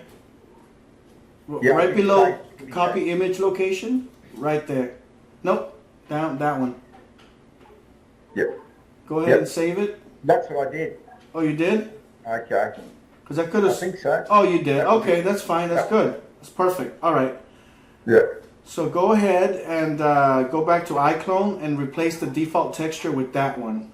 So select that ground plane first. Okay. Okay, which is, where are we? Prop 4. Yeah. If you select the arrow tool and double click on it, you should be able to easily select it also. Okay. Now I click on there and Oh, then you found it? File, then import file. No. You see, right now you have the floor selected, right? So go to the Yeah. modify section and click on the texture icon for it. There you go. You know where it Yeah. says diffuse? That's the image that is currently Diffuse, using. yeah. So replace that with the image of the grass that you just downloaded. Okay. And how do I bring that in? Just double click it. Import, oh, okay. Now navigate to where you saved it. Yeah. I can phone like that. It's gotta get some more. There we go. All right, so now you have grass. Now let's make it a little bit more realistic. So we're just gonna use that base texture as your filler. Okay? I want you to put some real grass on there so we can have some actual looking grassy type stuff. Okay. So which So- one do I go to? Sorry, the Yeah, switch to the content and find me some grass. Hey, visual. Oh, okay. Or roll doubles 3 times again.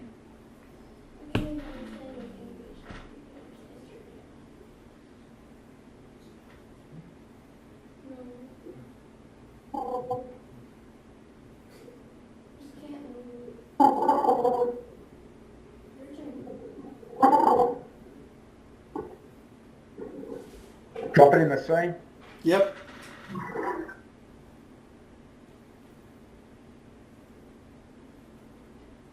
All right, now switch to the start gardening section. Yeah. Adjust the size of your planter, density, Bit higher.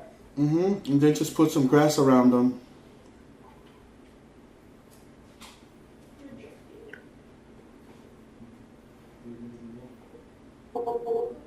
Okay, that's a little heavy. Maybe Yeah. that's too much. Go ahead and Control Z your way out of there. Oh, you moved my piece, by the way. Or undo will Control work Z. fine.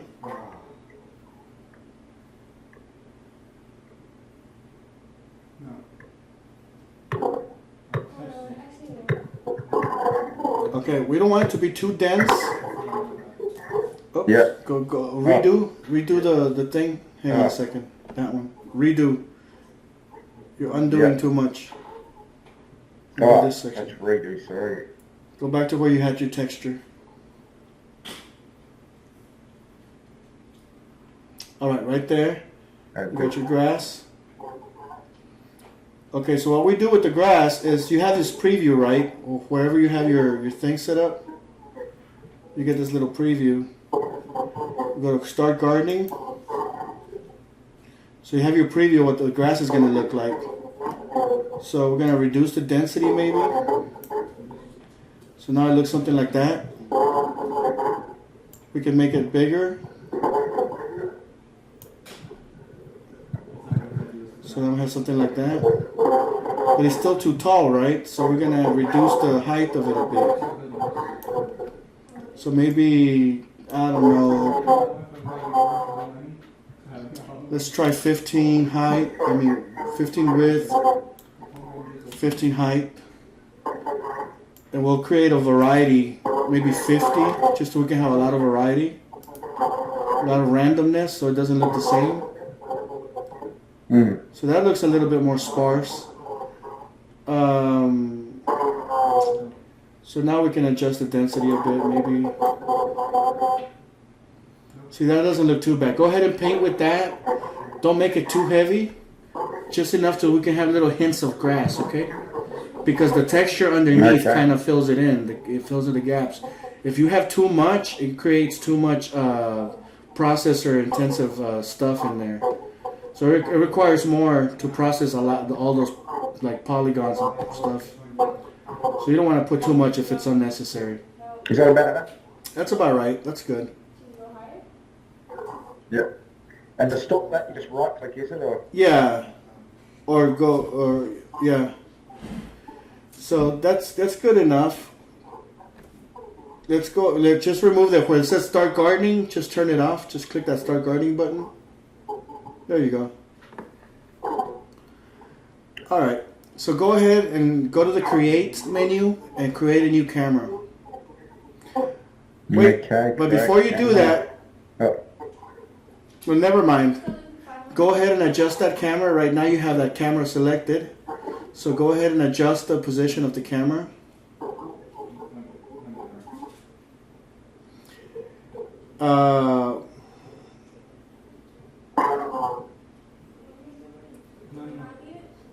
Remember how to switch to a widescreen view? You got to go to the rendering yes. and change it. Go ahead and change go to your render settings. Yeah, go ahead. Render video, is it? Or No, render video is fine. So in there, I want you to select the frame size. Give me something that's more conventional for video. 1080, 1920, 1080. Yeah, that sounds fine. Okay, go ahead and close that. And go ahead and adjust your camera view for your first camera angle. Okay, give me a nice little cinematic shot.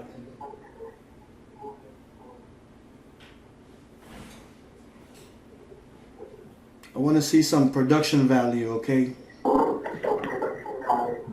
Okay. I might have to click on a character. It just seems to be hard to move this panning character. Yeah, click on a character first. It'll allow you to move your camera around it better.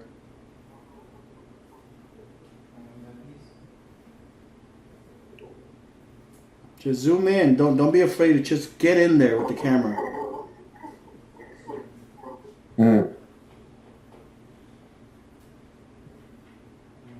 Okay. Yeah, just give it a nice little layout. I might Okay? try and get.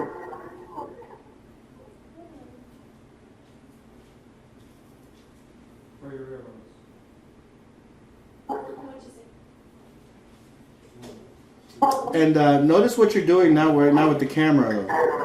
You're animating the camera at frame 1800. Oh, okay. So pull that back to 0.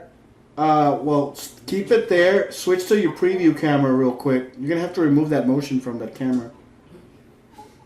Looking at the 500. Now, okay, so click on that camera. You see it right there? It's right in front of Where's Christian. that down now? It's right there. Just Oh, double yeah. click on it. Now right click and select Yep. remove object animation. Okay, now let's go back to frame 1. How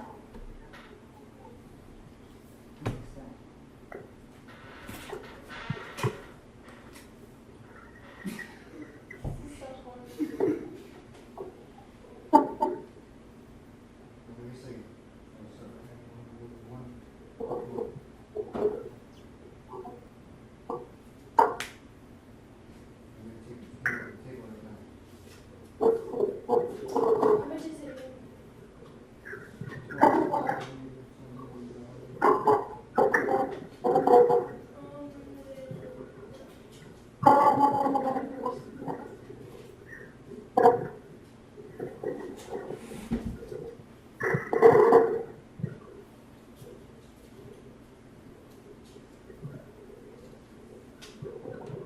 Okay, say there for the first one. Okay. Well, that's go ahead and switch to your first camera real quick. Let's take a look at it.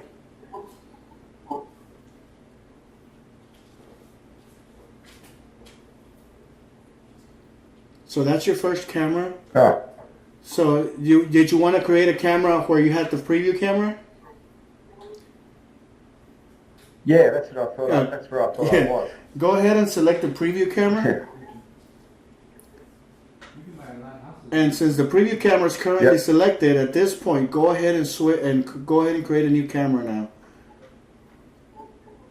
Okay. It'll be created at the spot where the preview camera is.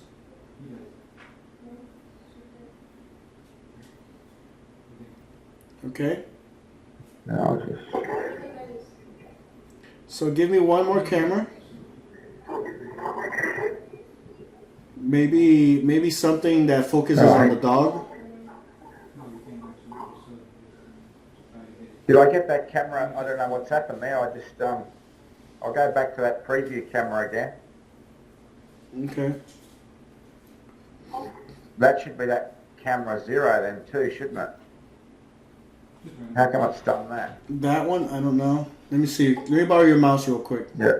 Can I buy your house right now? Yeah.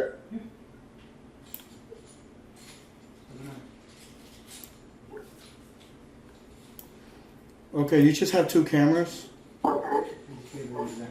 Yeah, I went to name that second one. And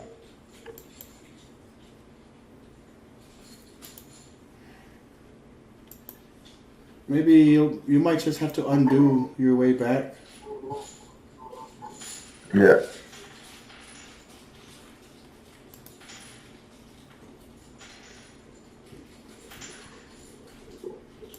Let me see. There it is.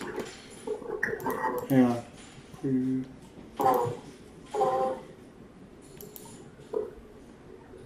Alright, so the camera zeros is just kind of weird. Give me a second. So what we can do is we could just delete it. You don't have the color.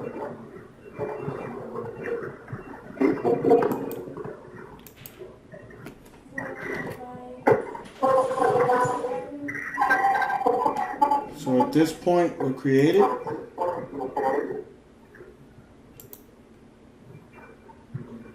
Okay, it should be created here. So there you go. Just rename it to whatever you want it to be. Okay. Now I can buy it? How much is the house for? It says in the card.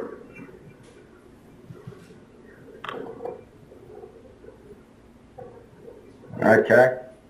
Did you go? Okay, so go ahead and create one more camera. Do it, bro. Something focusing on the dog.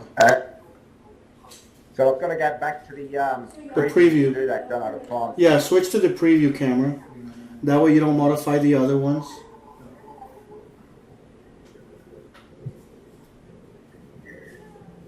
So the preview camera, just kind of move it around. And I don't want to go, $2,000 what was I going to say? 8 houses. 9 houses. 10 houses.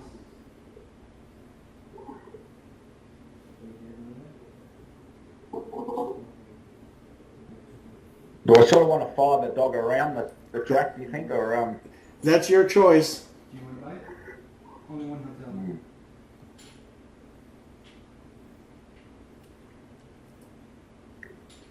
I'll just see how that looks. Only one hotel for 2 houses can go in.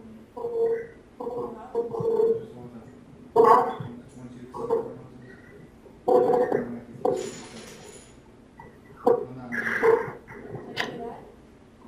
Now, how do I place that camera on the dog, say, to get it to follow the dog? Okay, so you'll need to create a camera now.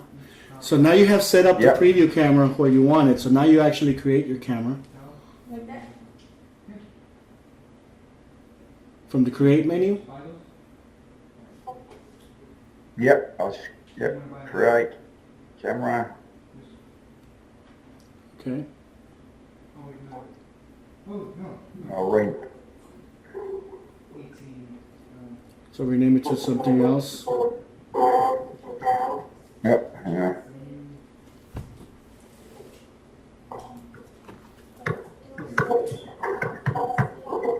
15 plus 3.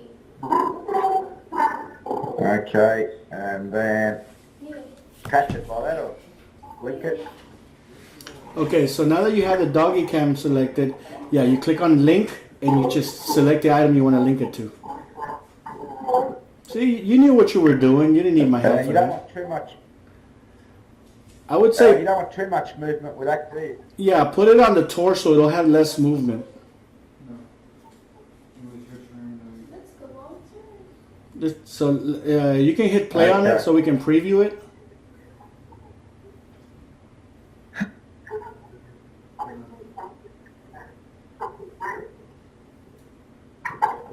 That's great.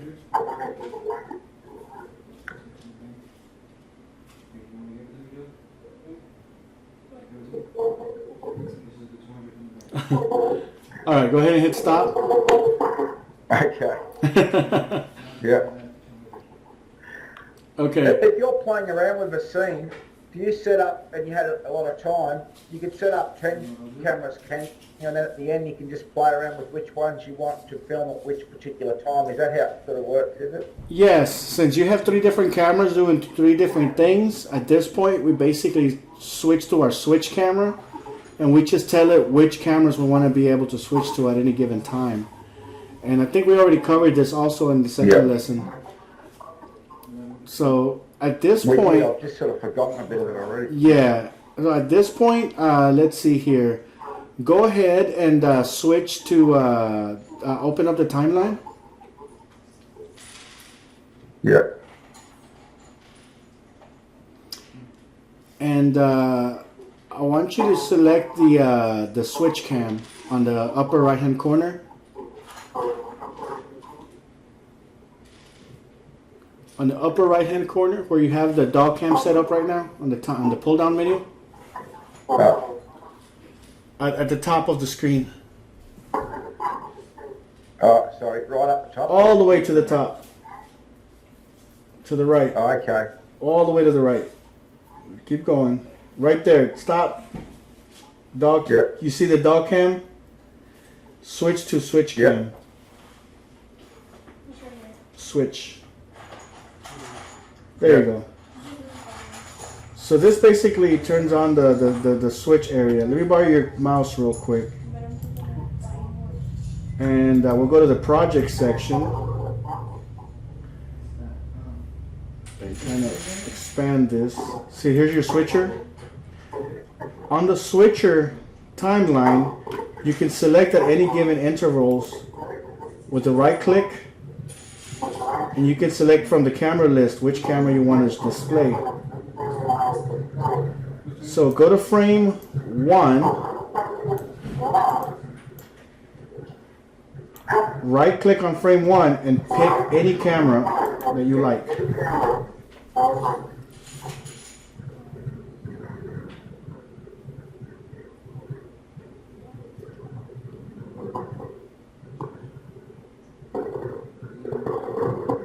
Okay, so right now you're focusing on the widescreen shot. So go ahead and hit play and then hit pause whenever you're ready to switch the camera. Can you use the scrubber to do this too, or it's best to do it that way, is it? Well, you can scrub as well. Yeah, you do. You scrub the timeline, or you can hit play. It's all up to you. You get more control by just scrubbing and finding the right spot.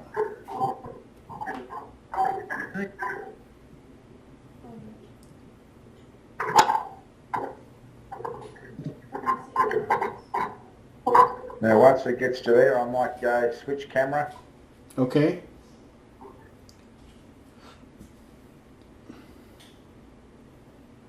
It's $20. Right?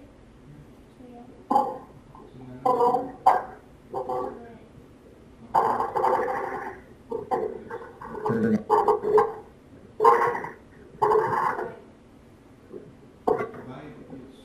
Then go back to the other one. Okay. 300. Well, switch to the default camera because you haven't used that one yet. Oh, you can use that too. Which, right. No, it's your choice because you have 3 cameras. Remember, you've only used two angles so far. So try. Oh, okay, I thought I only had 2 cameras. Yeah, pick another Which one's the other spot. one? Yeah, you have one labeled camera and another one labeled dog cam. Oh, okay, yep. I got Okay, that so one, yeah. but you created 2 keyframes very close together, so you might want to remove one of them. Oh, okay, yeah, we go. When someone has the pre-party, Oh. you get an extra $100. Let me know if you go.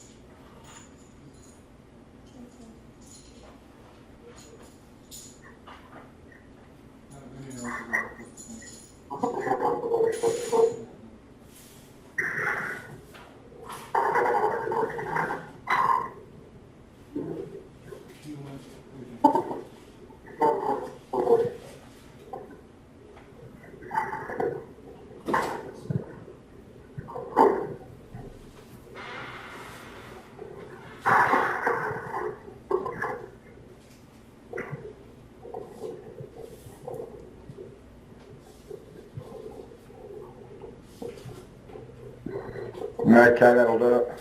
All right, let's watch it.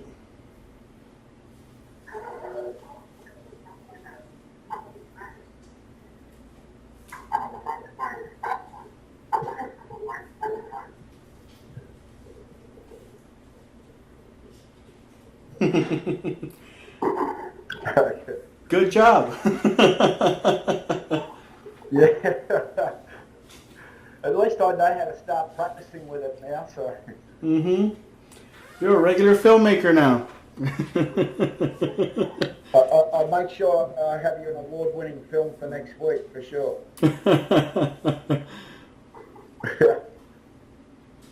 So, yeah, so you've gotten to do some an interaction between 2 characters. They got dialogue going back and forth. You got to try out your hands at some new custom animations on your own, how to export it. So now you're able to import your own custom made animations. You remember the foot tapping? Yep. Adjusting the times. Those are all new things that we got to cover today. The importing of the textures, we probably should go over a little bit more heavier next week. Yes. You said that it doesn't diverse. Let's see here, and I want to. I'm sure once. Uh-huh. Oh, you're right. Sorry, I didn't mean to interrupt. I was just going to say I might try and create another scene like this, and I'm sure I'm going to get caught up and not be able to do it properly. But at least I'll Well, have a bit of a go and see what problems like. yeah. Well, this time around, I actually recorded our entire session, so hopefully the audio came out right. Okay. I'm gonna upload it to YouTube, and I'll send you a link. That way you can review it. I'm gonna try to do that from now on, so you can use it as a series of notes Okay. type of thing in case you need to review something that we covered. Hopefully it helps. Okay, that'd be great. I've tried doing it in the past, but it's either recorded my side or your side, but it never gets both. Okay. The audio. So I've never been able to do it properly, but I think in this session I was able to record both your audio and mine. So I'm gonna see if it Yep. works, and hopefully if it does, I'll just upload it to YouTube. I'll send you the link, and then anything you need a review, Yep. you can always come back to it and see how we did things. But yeah, go ahead and start making short scenes like this. Just come up with different things, fairies flying around, animals walking, running through hoops and mazes and things like that. And go ahead and make them interact. Yep. Your characters can talk and stuff. Next week, I want to Yep. focus a little bit more now on puppeteering, because that's going to give your characters more life. And it'll be an easier way for you to animate your characters, like have them like move around and move their hands and express their faces and things like that as they're talking. So I'd like to get into that, because I think once you get into that, I think most of the things you've already covered. At this point, it's just getting you used to like mastering the techniques, but you will pretty much have a pretty base understanding of all the basic stuff once we get to that. Okay. Well, How I do mean, record this one now? what's that? Just to record this one too. Yeah, you go ahead and export it if you want to export a video of it so we can take a look at the results. Go ahead. Okay. So I go up to, I've got to take it back.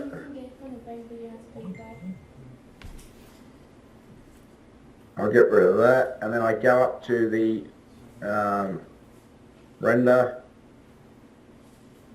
video, frame size is right, the pixel aspect. How many turns do I have to pay back? Yeah. How many turns do I have to pay back? And I think does your animation use up the full 1800 frames, or does it stop at some point? Because it might not be necessary to export the whole thing. So go back and play it real quick and notice notice what we did, and just kind of keep an eye on the frame. That way you don't have to export the whole thing, you know? Dog's name's Buster. Like down the road.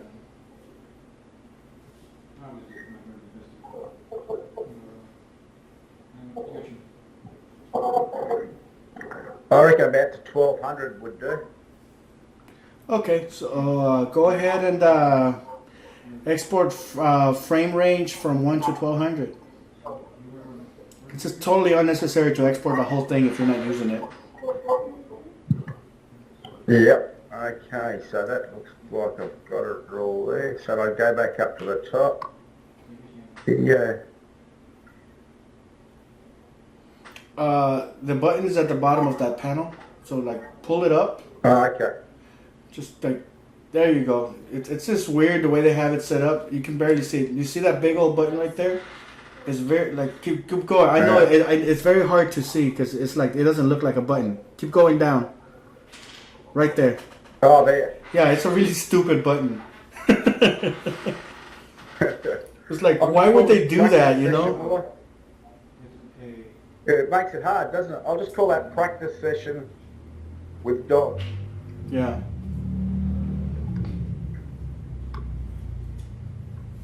No, that'll do it anyway.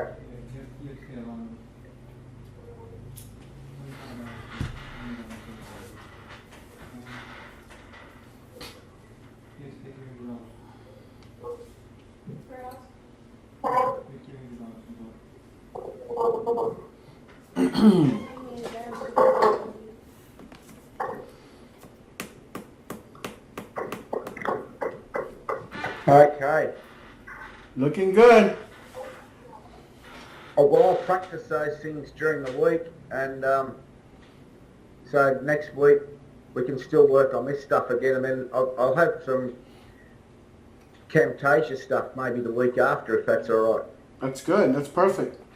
Yeah. So practice doing a couple more scenes like this, though. I want you to get really proficient at just they don't have to be great animations. They just have to be characters interacting with each other, and your use of camera switches. So, you know, just practice doing different camera moves and things like that. I would recommend going to Google and looking up cinematography techniques, camera work. Look up things like the dolly shot, the medium shot. You know, kind of figure out the difference between a medium shot, a wide angle shot, a close up, a pan, a tilt.